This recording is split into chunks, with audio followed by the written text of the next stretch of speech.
Good day mga ka-fire lover dyan. This is Amoy Putok. Meron tayong dumating na stuff from Cebu. Ito yung ating first mini stash as of June 24, 2025. Tara, buksan natin.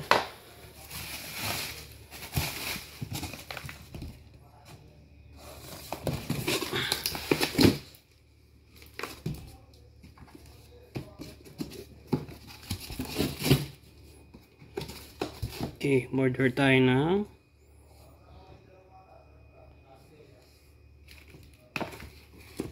ng Comet, red, silver and red daw to, sabi nung ating source. Ayaw niya magpabanggit kung anong pangalan niya para respeto din sa mga seller.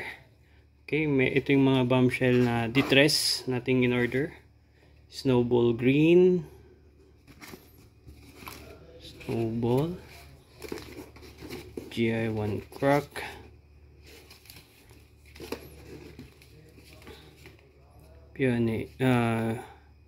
peony red ring. Bago nila to eh. Meron na siyang uploaded na video. Jellyfish, giant cracks. Mga in-order ko to mga 20 pieces. Pero sabi niya may free daw siyang bigay sa akin para matesting. Nasaan kaya yun? May 1, 2, 3, 4, 5, 6, 7, 8, 9, 10, 12, 13, 14, 15, 16, 17, 18, 19, 20. Ayun pala. 21. Jellyfish din. Saan na kaya yung brocade?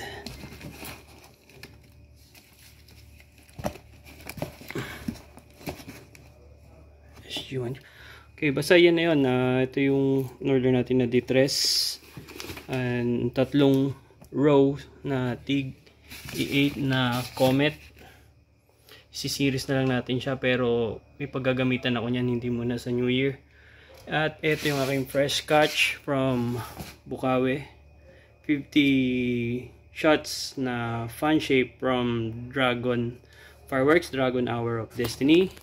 Kahit maliit siya, mataas yung lipad niya. Maganda siya compare sa mga maliliit na caliber. Mataas din yung lipad niya. And Jade Shadow. 20 shots, large caliber from LF Fireworks. So, ito muna ang meron si Amoy Putok as of June 24, 2025. Mag-upload na lang ulit tayo siguro by next month pag nakakuha ulit tayo ng bago. Ito lang sa ngayon and see you on my next video.